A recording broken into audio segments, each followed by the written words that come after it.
here's my whole process with the whole thing. I'm like, oh, that can't possibly be true, that's so strange. Like, because I haven't really done anything, you know, there's all those things that I haven't done.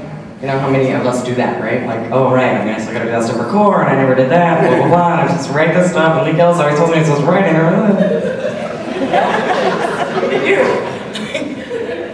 So, right, but so I focused all on all the things that I didn't do, right? And isn't that what we're trying to teach our students how to not do? So Mary talked about, I'm trying to walk the walk. So this has been a really, or talk the talk or something, I don't know. So this has actually been this incredible experiential process for me about looking at myself, about just accepting this award, because I kind of blew it off because I didn't really believe it, and then I kind of have really sort of been like, wow, you know, okay. And in the process really fully realized how much this has been to me, because I don't have a professional community except for this. Like, this is it. You guys are my mentors, you guys are my heroes, and you're my teachers. And along those lines, I've been trying to figure out how to work this in, but I just want to say that I have 2 new heroes this year that I'm so happy are here, and that is Mark Ames and Mark Rowan. And I just want to honor you guys. Mark's not here, you want to come? You're here. And aside from that, yeah, that's a big deal. And thank you. So, I'm a traditionally trained psychologist and a field person second, and so when I first got here, I found out about this AEE thing, and Cindy Klein, does anybody remember Cindy Klein? I knew her for like 10 minutes, and she was like my angel, you know, like, oh, you should go to AEE, and so I went, and then I was at Asheville, and I ran into Lee Gillis in the lobby. I was like, I don't need a ride, I didn't really realize I was in a different place. This is also classic me. I didn't read the fine print. So I happened to run into Lee Gillis, and then I did that thing, like, oh my God, you're that famous guy. Seems so normal. So I climb in the car, and all paranoid how to talk to the famous guy. Still me. I'm really quite shy, like, for real. I'm gonna believe me, it's true. So I get to this pre-conference, and I'm like, well, where's the role of the clinically trained psychologist? And they're literally like, not so much. Really? Like, do you remember this? Like, you might have even said it. Not so much. I was like, oh man. You know? And so like, not very long after that, I finally decided, okay, this is really what I want to do, and I go back to my grad committee, and I'm like, oh, you know, what's the role of this adventure therapy thing there? Not so much. Serious. It's been really hard.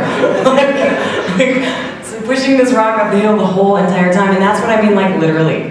You know, in a career that spans both worlds, this is the only place where those 2 things come together. And these are the only people that I have ever found that have held my hand. And I so appreciate that. And I mean, without your support, I wouldn't be here for real.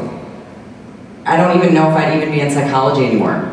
I mean, there was literally a time when everything was on the line and it was very hard, and some of the people in this room saved my career and my life as I know it now. And so just first to honor those people, that would be Lee and Christian and Scott Vanderoff. You guys saved my life. There are many of you who also contributed to that, but I want to honor you guys 3 in particular. And thank you for that. And Dee Berman as well, who is not here, but I just want to say that. And since then, there's been so many people that I can't even talk about, that I don't even know where to even start. TAPG in general, you guys are amazing. Like, I feel so privileged to be connected with so many amazing people. And, you know, Mark Ames and I used to kind of joke around and be like, well, I don't know, you really just have to go get the beer, you know? Like, go get the beer, and then everybody sort of follows you around and wants the beer. That's really the way it goes. And I wasn't going to say anything about alcohol, but God, I got mentioned in the intro. I mean, it's true, right? So it started with the beer, and it goes from there. So anybody who's wondering, we still need the beer. So, all of these things are true. That's what's weird about it. So, but to kind of get more serious for a minute, it hasn't been an easy road, but it's been an amazing road. We are creating a new field, all of us, even though the people who've been here for a long time are like, oh, you know, are we created yet? Right? I have the privilege of being involved in the development of something new and something profound and something super meaningful. And that's a really big deal. And I feel privileged to be able to do that. And it's not easy, right? But it's full of heart. This is all about heart. And you guys have taught me so much, and I need to mention one other group of people, and that is the people who have stood up for social justice in this community for so long. And you guys have taught me so much. And the process of learning how to stand up in that as well has been one of the most meaningful things in my entire life, and I want to honor all of you as well. You know, I'm looking at you, Nina, right now, you're right there, and you have always inspired me, as have many others. So thank you for that. And this organization actually changes. Right? Even though it might not always seem like that, that's one of the crazy things. It evolves. You know, I've been here long enough now to know it's not perfect, you know, but it actually changes and it looks at itself, and it's this crazy matrix, right? We look at ourselves, and our clients look at our students, look at ourselves, the organization looks at itself. Look at that, what happens? And that's another really big deal, and I want to just acknowledge that. Just a last couple little piece. I've had several people come up to me at this conference and say, you know, it's weird. Every time I see you, you look different. And I'm all like, you know, I'm a paranoid freak underneath all this, right? So I'm like, what do you mean? I'm serious, right? So, you know, and really, like, a couple people say the same thing, you know, it's weird. Like, each year you look different, and I've been thinking about that. And I grew up here. You know, I am continuing to grow up here, right? And I am now moving into a new phase. And when I first entered into this, I didn't know what else to talk about, so I talked about research, right? That was what I was doing. I was in research, and so everybody knew me as a researcher. And so I presented about research, and I talked about research, and you know, and people talked to me about research, and that was great, but that is not all of who I am. And that was not what got me into this, right? Then I went through this theoretical phase. Like, okay, we'll talk about theory, and we'll talk about what it is, and definitions, and theories, and all that stuff, and that's important, and relevant, and useful, and that's still not really representative of who I am, or what this is. Let's look at ourselves, the organization looks at itself. Look at that, what happens? And that's another really big deal, and I want to just acknowledge that. Just a last couple little piece. I've had several people come up to me at this conference and say, you know, it's weird. Every time I see you, you look different. And I'm all like, you know, I'm a paranoid freak underneath all this, right? So I'm like, what do you mean? I'm serious, right? So, you know, and really, like, a couple people say the same thing, you know, it's weird. Like, each year you look different, and I've been thinking about that.